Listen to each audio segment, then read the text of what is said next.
TGT commission exam के लिए class 52 होगी। पिछले 51 वीडियोस आपने अभी तक नहीं देखे हैं तो डिस्क्रिप्शन बॉक्स में लिंक मिल जाएगा, ज़रूर देख लेना।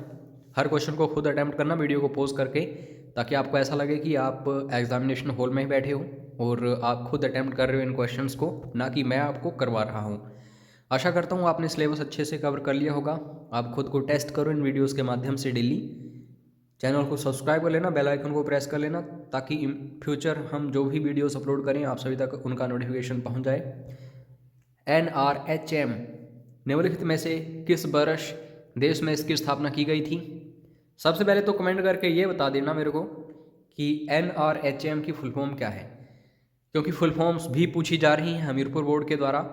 अगर किसी स्टूडेंट को पता नहीं चल रहा है NRHM क्या है तो कमेंट बॉक्स चेक करना, काफ़ी अच्छे अच्छे स्टूडेंट्स कमेंट्स करते हैं। और फिर भी पता ना चले तो व्हाट्सएप करो एनी टाइम। और आपको बता दूं पेड क्रैश कोर्सेज भी चल रहे हैं HP स्टडीज़ के टीजीटी कमीशन एग्ज़ाम के लिए। काफ़ी सारे स्टूडेंट्स ने रजिस्ट्रेशन करवा ली है, अभी भी रजिस्ट्रेशंस हो रही हैं क्योंकि समय कम बचा है और दिन रात आपको मेहनत करनी पड़ेगी।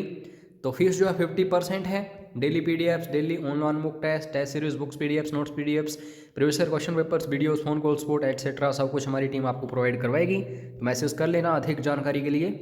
दूसरा क्वेश्चन जो है दोस्तों, कार्य संरचना में सुधार हेतु कौन सी समिति का गठन हुआ? विच committee was constituted for reforms in tax structure? तो 4 ऑप्शंस आपके सामने हैं। और अगर मैं समितियों की बात करूं तो टीजीटी एग्ज़ाम में तो शिक्षा से संबंधित समितियां भी पूछी जाती हैं, अच्छे से पढ़ना है इनको। हालांकि पेड क्रैश कोर्स में ये सब कुछ प्रोवाइड किया जा चुका है। तो दोस्तों ये कमेटी कौन सी थी? ये है Chelliah committee, B is right answer. उसके बाद नेक्स्ट क्वेश्चन, तीस्ता ट्रीटी यानी कि तीस्ता समझौता जो है भारत और किस देश के बीच विवाद की जड़ है? तो राज्यों की जो नदियों से संबंधित विवाद हैं वो भी क्वेश्चंस आते हैं। जैसे कावेरी नदी जो है उसका विवाद पूछ लिया जाता है, और देशों से संबंधित भी पूछे जाते हैं जो नदियों के विवाद हैं, जैसे कि ये क्वेश्चन बना है। तो बांग्लादेश के साथ तीस्ता समझौता भारत के बीच विवाद की जड़ है, तो इसको याद रखना, इंपॉर्टेंट क्वेश्चन बनता है। अब ये साइंस के क्वेश्चंस हैं दोस्तों, और याद रखना 10th क्लास तक की साइंस पूछी जाती है टीजीटी आर्ट्स कमीशन में। अगर आप मेडिकल या नॉन मेडिकल की तैयारी कर रहे हो तो 10+2 लेवल तक आपको पढ़नी पड़ेगी ये, और इससे आगे भी क्वेश्चंस बन सकते हैं। फिलहाल हम टीजीटी आर्ट्स कमीशन की बात कर रहे हैं। ट्रांसजेनिक प्लांट्स आर, जिनको हम बोलते हैं हिंदी में पारजीनी पादप, तो ये क्या होते हैं दोस्तों? वीडियो को पॉज करके खुद अटेम्प्ट किया करो हर क्वेश्चन को। बिल्कुल सही आंसर है दोस्तों यहाँ पे बी ऑप्शन जो है, generated by introducing foreign DNA into a cell. कोई भी एक कोशिका है उसमें फॉरेन DNA, जिसको विजातीय DNA बोला जाता है, ये दोस्तों प्रवेश करता है और regenerating a plant from that cell, और उस कोशिका से पादप के पुनरुत्पादन द्वारा उत्पन्न होता है। तो बी इज़ राइट आंसर। ये थोड़ा सा टफ क्वेश्चन है लेकिन पढ़ना तो पड़ेगा ही, क्योंकि ये क्वेश्चंस हमीरपुर बोर्ड पूछ चुका है और अपकमिंग एग्जाम्स में भी पूछेगा। दोस्तों बाइल का फंक्शन क्या है? पित्त, जिसको हिंदी में हम बोलते हैं, तो ये बेसिकली हमारे शरीर में क्या करता है? एमल्सीफाई करता है फैट्स को, यानी कि वसा का पाइसीकरण करता है। तो ये काम है बाइल का या फिर पित्त का। ये मोस्ट इंपॉर्टेंट क्वेश्चन है और बार बार पूछा जाता है। कोबाल्ट कौन सा विटामिन हमें दिखाई देता है? Which vitamin contains cobalt?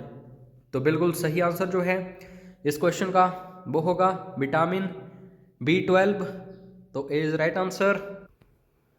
उसके बाद नेक्स्ट क्वेश्चन है, निम्नलिखित में से कौन सी बीमारी का वाहक एडिस इजिप्टी है? इसको बैक्टर बोला जाता है इंग्लिश में, एडिस इजिप्टी। तो ये डिसीज़ जो है आपको याद रखना है चिकनगुनिया है।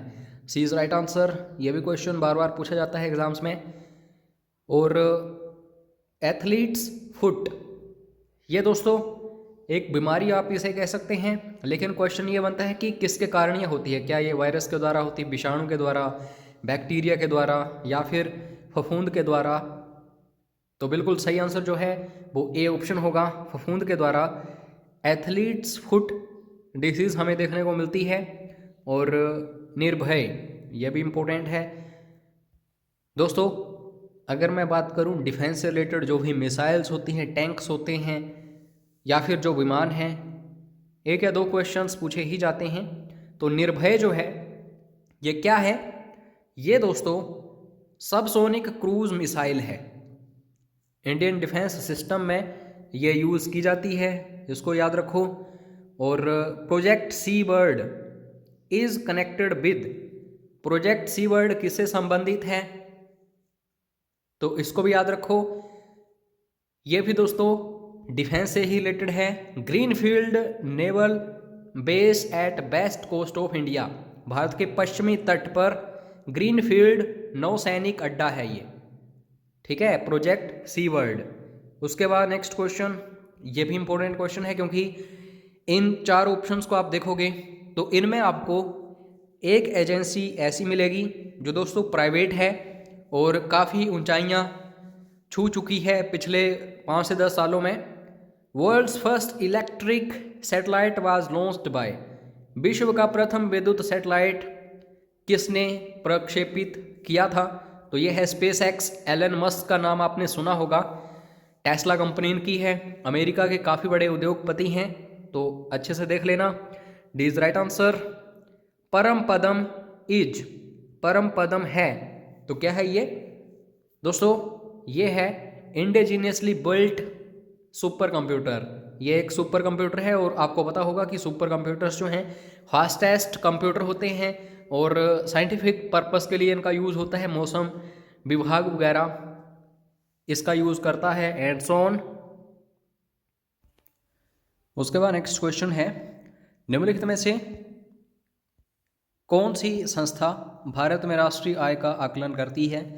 तो याद रखना, अगर हम स्टार्टिंग से बात करें तो CSO, सेंट्रल स्टैटिस्टिकल ऑर्गेनाइजेशन जो है ये दोस्तों नेशनल इनकम एस्टिमेट्स में काफ़ी काम करती थी, लेकिन CSO यानी कि सेंट्रल स्टैटिस्टिकल ऑर्गेनाइजेशन और नेशनल सैंपल सर्वे ऑफिस ये क्या हो चुके हैं, मर्ज हो चुके हैं, और NSO नेशनल स्टैटिस्टिकल ऑर्गेनाइजेशन जो है इसमें ये कन्वर्ट हो चुके हैं, ठीक है। तो अब NSO है, इसको भी याद रख लेना। उसके बाद next question, which one of the following is not a part of service sector in India, निम्नलिखित में से कौन सा भारत में सेवा क्षेत्र का भाग नहीं है? तो आप याद रखना, अगर मैं बीमा की बात करूं, ये भी किसमें, टेरिशरी सेक्टर या फिर सर्विस सेक्टर में आता है। होटल्स हो गए, रेस्टोरेंट्स हो गए, ये भी तृतीयक क्षेत्र जो है उसमें आता है। ट्रांसपोर्ट यानी कि परिवहन, ये भी। लेकिन कंस्ट्रक्शन जो है ये द्वितीयक क्षेत्र में आता है, जिसे हम सेकेंडरी सेक्टर बोलते हैं। कंस्ट्रक्शंस वगैरह इसी में आता है, तो ये बिल्कुल सही आंसर होगा अकॉर्डिंग टू दिस क्वेश्चन। उसके बाद नेक्स्ट क्वेश्चन, और हाँ याद रखना इकोनॉमिक्स के काफ़ी क्वेश्चंस आ रहे हैं पिछले कुछ सालों से TGT कमीशन एग्जाम में आर्ट्स के, तो इसको अच्छे से तैयारी करो। हालांकि पेड क्रैश कोर्स में आपको ये भी अवेलेबल हो रहा है, इकोनॉमिक्स वगैरह और मनरेगा। कमेंट करके फटाफट बता देना मनरेगा की फुल फॉर्म क्या है। आप सभी के लिए ये होमवर्क है, और क्वेश्चन क्या बनता है इससे रिलेटेड ज़्यादातर, और 2005 में इसको लॉन्च किया गया था, ये भी याद रखना। निम्नलिखित में से कौन मनरेगा के लाभ के लिए योग्य हैं? तो ऐसा नहीं कि सिर्फ एक व्यक्ति कोई लाभदायक बन सकता है इस योजना के अंतर्गत। इसमें होता क्या है, कोई भी परिवार हो उसमें जो वयस्क सदस्य हैं कोई भी, वो जाके काम कर सकते हैं, तो ए इज राइट आंसर। उसके बाद अंत्योदय अन्न योजना, पता नहीं हमीरपुर बोर्ड कितनी बार इस क्वेश्चन को पूछा जा चुका है, तो इसको भी अच्छे से देख लो। अंत्योदय अन्न योजना जो है दोस्तों ये लॉन्च हुई थी 2000 में, तो B is right answer. Congress सरकार उस समय थी। Structural unemployment arises due to, ढांचागत बेरोजगारी जो है किस कारण उत्पन्न होती है? तो इसमें होता क्या है दोस्तों कि जो भी काम करने वाले हैं उनमें स्किल नहीं होती है, या फिर जो नौकरियां हैं उनसे काफ़ी दूर होती हैं उनके घरों से। तो ये औद्योगिक झुकाव जब हो जाता है बहुत ही ज़्यादा मात्रा में, तो ढांचागत बेरोजगारी या फिर इसको स्ट्रक्चरल अनएम्प्लॉयमेंट बोला जाता है, तो इसको भी याद रखो। इकोनॉमिक्स के क्वेश्चंस हैं, ये इंपॉर्टेंट हैं सारे के सारे। उसके बाद नेक्स्ट क्वेश्चन, प्रोजेक्ट संकल्प, पता नहीं कितनी बार क्वेश्चन आ चुका है एग्जाम्स में। ये दोस्तों किसके एलिमिनेशन से संबंधित है? तो 4 ऑप्शंस आपके सामने हैं और भारत ने लक्ष्य बनाया है 2025 तक कि भारत से टीबी जो है उसको रिमूव करना है, क्षय, ट्यूबरक्लोसिस, इसको भी याद रखो, क्वेश्चन ये भी बन सकता है। और पोलियो मुक्त भारत हो चुका है। HIV एड्स, इसके लिए दोस्तों इंडिया ने प्रोजेक्ट संकल्प जो है ये शुरू किया था, तो ये भी क्वेश्चन पूछा जाता है, इसको भी याद रखा।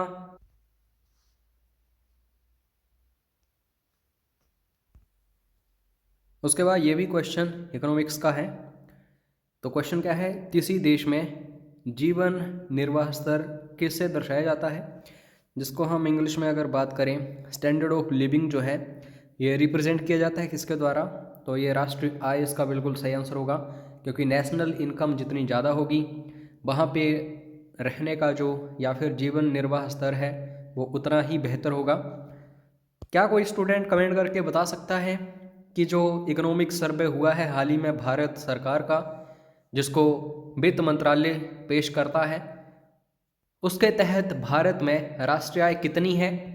कमेंट करके ज़रूर बताना अगर आपको पता हो। अगर पता ना हो तो कमेंट में क्वेश्चन ज़रूर पूछना या फिर व्हाट्सएप करना मुझे, मैं आपको बताऊंगा। उसके बाद दोस्तों अब तो पंचवर्षीय योजनाएं भारत में देखने को नहीं मिलती हैं, क्योंकि national institute of transforming India जो है, नीति आयोग जब से आया है ये सब कुछ बंद हो चुका है। लेकिन फिर भी पहले पंचवर्षीय योजनाएं बनती थी, इसलिए इंपॉर्टेंट क्वेश्चंस बनते हैं आज तक। निम्नलिखित में से किसके 5 वर्षीय योजना का पास की स्वीकृति की अंतिम सत्ता होती है? इंग्लिश में बात करूं, which one of the following has the final authority in India to approve 5-year plan? तो 4 ऑप्शंस आपके सामने हैं। काफ़ी सारे स्टूडेंट्स प्लानिंग कमीशन जो है टिक कर देते हैं, जो कि गलत है दोस्तों। NDC, नेशनल डेवलपमेंट काउंसिल जो है, जिसका अध्यक्ष कौन होता था? प्रधानमंत्री, ठीक है। इसके पहले चेयरमैन कौन थे? पंडित जवाहरलाल नेहरू, ठीक है। ये भी क्वेश्चन काफ़ी बार बन चुका है। तो यही फाइनल अप्रूवल देता था NDC जो है, जो 5-year प्लान्स होते थे पहले, तो इसको भी याद रख लो। उसके बाद ये भी क्वेश्चन इंपॉर्टेंट है क्योंकि हरित क्रांति इसी से संबंधित है। किसने भारत में बीजों की उच्च पैदावार, जिसे उपज बोला जाता है, क्षमता वाली प्रजातियों का आविष्कार किया? तो MS स्वामीनाथन का भी आंसर मत करना। अगर भारत में भी बात आए हाई यील्डिंग वैरायटीज़ की, तो आप आंसर करना क्या? N बार्लोग, जो कि ऑल ओवर दी वर्ल्ड इन्हें बोला जाता है father of green revolution, Mexican थे ये, ठीक है, मैक्सिको से रिलेटेड हैं, कंट्री से। तो ये भी क्वेश्चन इंपॉर्टेंट बनता है। और भारत में हरित क्रांति का जनक MS स्वामीनाथन, ये याद रखो। आगे क्वेश्चन हरित क्रांति से रिलेटेड ही, भारत में हरित क्रांति ने योगदान दिया है, तो किस चीज़ में योगदान दिया है आपको पता होना चाहिए। और मैं आपको बता चुका हूँ, ऑल ऑफ दी अबव अगर ऑप्शंस में हो तो 70% तक चांसेस होते हैं कि आंसर यही होगा। तो अंतर फसल असमानता में इसने काफ़ी योगदान दिया है, अंतर्वर्गीय असमानता में काफ़ी योगदान दिया है, अंतर प्रादेशिक असमानता में काफ़ी योगदान दिया है, उपयुक्त सभी। उसके बाद दोस्तों ये भी क्वेश्चन इंपॉर्टेंट है, world investment report is published by which of the following? तो बिल्कुल सही आंसर है इसका UNCTAD, United Nations conference on trade and development, full form याद रखना। यह भी क्वेश्चन काफ़ी बार पूछा जा चुका है। तो ये दोस्तों वर्ल्ड इन्वेस्टमेंट रिपोर्ट जो है हर साल जारी करता है। उसके बाद नेक्स्ट क्वेश्चन दोस्तों, भारत की आधुनिक करेंसी नोट जो है, जिसे मुद्रा बोला जाता है, प्रेस कहाँ पर स्थित है? Where is India's modernised currency notes press situated? तो ये हमें कर्नाटक में देखने को मिलता है। अगर एग्जैक्ट स्थान आपसे पूछा जाए कभी भी तो आप मैसूर याद कर लेना, बी इज राइट आंसर। उसके बाद नेक्स्ट क्वेश्चन रेपो रेट। और दोस्तों इतना अच्छे से देख लेना, अगर ऑप्शंस में से उपयुक्त में से कोई ना हो तो 50% तक चांसेस होते हैं ये आंसर होगा। तो अगर कभी भी ये ऑप्शंस में मिल जाए तो बड़े ध्यान से उस क्वेश्चंस के ऑप्शंस को देखो। रेपो रेट क्या है, आपको पता होना चाहिए कि बैंक रेट क्या होती है, रेपो रेट क्या होती है, रिवर्स रेपो रेट क्या होती है, CRR क्या होता है, CSLR क्या होता है। ये बैंकिंग टर्म्स हैं, इकोनॉमिक्स की हैं, इंपॉर्टेंट हैं। तो रेपो रेट जो है दोस्तों, इसमें होता क्या है, कोई भी बैंक है, कमर्शियल बैंक, वाणिज्यिक बैंक, तो वो लोन लेता है, ऋण लेता है RBI से, कुछ 1% ब्याज उन्हें देना पड़ता है। तो डी जो है बिल्कुल सही आंसर है अकॉर्डिंग टू दिस क्वेश्चन, क्योंकि ऐसा ऑप्शंस में है ही नहीं कि कोई एक वाणिज्यिक बैंक जो है ये लोन लेता है RBI से एंड सोन। तो इस तरीके से याद रखो। उसके बाद नेक्स्ट क्वेश्चन है, which of the following is called a banker's cheque, यानी कि निम्नलिखित में से किसे बैंकर्स चेक कहते हैं। तो DD इसको शॉर्ट फॉर्म में बोलते हैं और फुल फॉर्म इसकी है demand draft. D is right answer. आप सभी अगर फॉर्म भरते हो कोई ऑफलाइन तो ड्राफ्ट वगैरह आप यूज़ करते होंगे, तो उसको ही बैंकर्स चेक बोला जाता है। उसके बाद नेक्स्ट क्वेश्चन, और हमीरपुर बोर्ड जो है, यकीन मानिए IRDA से रिलेटेड एक क्वेश्चन पूछता है, और ये भी जरूर पूछता है कि भारत का कौन सा निकाय बीमा क्षेत्र पर नियंत्रण करता है। कई बार इसकी फुल फॉर्म पूछ ली जाती है, ठीक है, insurance regulatory and development agency, ठीक है। बाकी आप ये कमेंट करके बता देना कि IRDA जो है इसकी स्थापना भारत में कब हुई थी। इसका आंसर आपको आ गया तो इसका मतलब ये है कि आप सब कुछ पढ़ते हो। और सेबी जो है, security exchange board of India, ये भी इम्पोर्टेंट है। RBI ये तो काफ़ी इम्पोर्टेंट है, तो इन चीज़ों को पढ़ लेना, यहाँ से क्वेश्चंस बनते ही बनते हैं। और दोस्तों हमारे संविधान में कहीं भी आपको बजट शब्द जो है ये देखने को नहीं मिलता है, तो पजल करने के लिए एग्जामिनर इस क्वेश्चन को पूछता है। हमारे संविधान में बजट पद किसके अंतर्गत आता है, तो अनुच्छेद 112 है, लेकिन उसमें क्या बोला गया है, एनुअल फाइनेंशियल स्टेटमेंट, ठीक है, बजट नहीं है वहाँ पे, तो 112 अनुच्छेद याद कर लेना। उसके बाद ह्यूमन डेवलपमेंट रिपोर्ट, जिसको बोला जाता है वैश्विक स्तर पर मानव विकास रिपोर्ट, प्रतिवर्ष किसके द्वारा प्रकाशित होती है, तो ये दोस्तों यूनाइटेड नेशंस डेवलपमेंट प्रोग्राम जो है, डी ऑप्शन ये बिल्कुल सही है, इसको भी याद रखो। कॉरपोरेशन टैक्स जो है ये किसके ऊपर लागू किया जाता है, किसके द्वारा लागू किया जाता है, इम्पोज किया जाता है किसके द्वारा, तो ये दोस्तों बेसिकली जो सेंट्रल गवर्नमेंट है, यानी कि इस समय जो मोदी सरकार है, वही कॉरपोरेशन टैक्स जो है इम्पोज करेगी, तो इसका ये बिल्कुल सही आंसर है। उसके बाद नेक्स्ट क्वेश्चन, भारत में किस प्रकार की शक्ति का विद्युत शक्ति निर्माण में सर्वाधिक हिस्सा है। तो वैसे तो हाइड्रो इलेक्ट्रिसिटी प्रोजेक्ट्स काफ़ी सारे हो चुके हैं इंडिया में, सोलर पावर प्रोजेक्ट्स काफ़ी इंस्टॉल हो रहे हैं, लेकिन अभी भी दोस्तों सबसे ज़्यादा जो तापीय या फिर थर्मल प्रोजेक्ट्स हैं वही सबसे ज़्यादा इलेक्ट्रिसिटी प्रोड्यूस करते हैं इंडिया में, जिनमें सबसे बड़े एग्जांपल्स की बात करूं तारापुर वगैरह वगैरह, तो इनको देख लेना, यहाँ से लगातार क्वेश्चंस बनते हैं। और ये भी इकोनॉमिक्स का काफ़ी इंपॉर्टेंट क्वेश्चन आ गया। आज के इस वीडियो में इकोनॉमिक्स के काफ़ी सारे क्वेश्चंस कवर हो रहे हैं। बैलेंस ऑफ पेमेंट्स, जिसको बोला जाता है सुव्यवस्थित record of a country is a systematic record of, किसी देश का भुगतान संतुलन एक है। तो दोस्तों अगर हम बैलेंस ऑफ पेमेंट्स की बात करते हैं तो इसका मतलब होता है कोई भी एक समय आपको दिया गया है और सबसे ज़्यादा हम एक वर्ष ही काउंट करते हैं, तो उसमें जितने भी आयात और निर्यात, सपोज करो हम अमेरिका को कितना सामान भेज रहे हैं, यहाँ से अमेरिका से हम कितना सामान ले रहे हैं, वो सभी एंट्रीज जो होती हैं, लेन देन जो भी होते हैं, वो सब कुछ किस में आता है, बैलेंस ऑफ पेमेंट्स। कोई भी कंट्री जो है उसका सिस्टमैटिक रिकॉर्ड है, तो इसको याद रख लो, ऐसे क्वेश्चंस बनते हैं। बाकी दोस्तों समय कम बचा है तो मैं एज़ यूजुअल आपको बोल रहा हूँ अच्छे से तैयारी शुरू कर दो। कोई भी प्रॉब्लम आ रही है तो व्हाट्सएप ज़रूर करना, हमारी टीम आपको अच्छे से गाइड करेगी। और चैनल को सब्सक्राइब जरूर कर लिया करो ताकि इंपॉर्टेंट वीडियोस जब भी आए आप सभी तक पहुंच जाएं, और शेयर भी किया करो वीडियोस को अपने दोस्तों के साथ ताकि उनको भी पता चले कि कोई अच्छे से तैयारी करवा रहा है आपके इस एग्ज़ाम के लिए। तो मिलते हैं नेक्स्ट वीडियो में, तब तक वीडियो को देखने के लिए, लास्ट तक देखने के लिए धन्यवाद। जय हिंद, जय हिमाचल।